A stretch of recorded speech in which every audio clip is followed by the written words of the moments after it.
काम वासना एक प्राकृतिक मानवीय भावना। काम वासना मनुष्य की एक स्वाभाविक भावना है। यह हमें प्रेरित करती है, ऊर्जावान बनाती है और जीवन को गति प्रदान करती है। यह भावना हमें प्रजनन के लिए प्रेरित करती है, जो जीवन को आगे बढ़ाने के लिए अति आवश्यक है। काम वासना के बिना मानव जाति का अस्तित्व ही खतरे में पड़ सकता है। यह भावना हमें अपने साथी के प्रति आकर्षित करती है और प्रेम, स्नेह और अंतरंगता को जन्म देती है। यह रिश्तों को मजबूत बनाती है और जीवन में खुशियां लाती है। काम वासना केवल शारीरिक ही नहीं बल्कि मानसिक और भावनात्मक स्तर पर भी हमें प्रभावित करती है।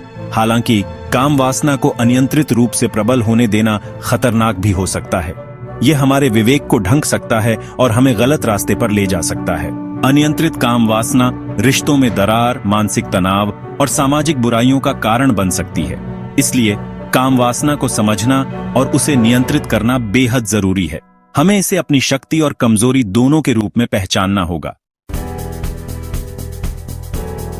काम वासना का त्रिविध स्वरूप। काम वासना को समझने के लिए हमें इसके त्रिविध स्वरूप शारीरिक, मानसिक और आध्यात्मिक को समझना होगा।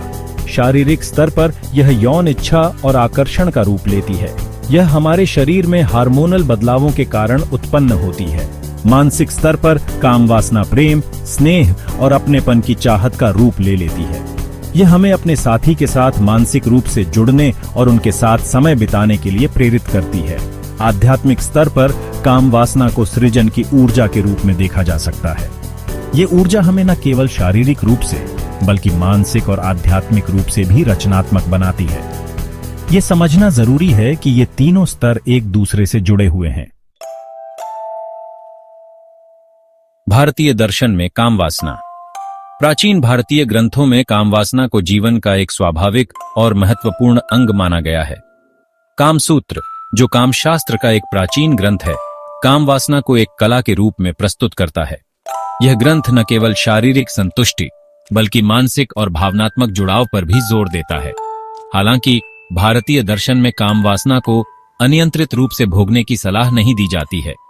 गीता में श्री कृष्ण ने काम वासना को आत्मा के मार्ग में एक बड़ी बाधा बताया है। यह मोह और अज्ञानता को जन्म देती है, जो हमें हमारे वास्तविक लक्ष्य से भटका सकती है। योग, ध्यान और प्राणायाम जैसे अभ्यासों के माध्यम से काम वासना को नियंत्रित करने और उसे सकारात्मक दिशा में मोड़ने के उपाय बताए गए हैं। काम वासना, संतुलन और नियंत्रण की आवश्यकता। काम वासना जब तक नियंत्रण में रहे, जीवन को सुंदर और आनंदमय बनाए रखती है। यह हमें प्रेरित करती है, ऊर्जावान बनाती है और रिश्तों में मजबूती लाती है। हालांकि इसकी अति हमें विनाश की ओर ले जा सकती है। यह हमें स्वार्थी, लालची और असंवेदनशील बना सकती है। अनियंत्रित काम वासना व्यक्तिगत और सामाजिक जीवन में अनेक समस्याओं का कारण बन सकती है। इसलिए संतुलन और नियंत्रण बनाए रखना बेहद जरूरी है। हमें अपनी इच्छाओं को पहचानना होगा और उन्हें सही दिशा देनी होगी। हमें यह समझना होगा कि काम वासना जीवन का एक पहलू है, संपूर्ण जीवन नहीं।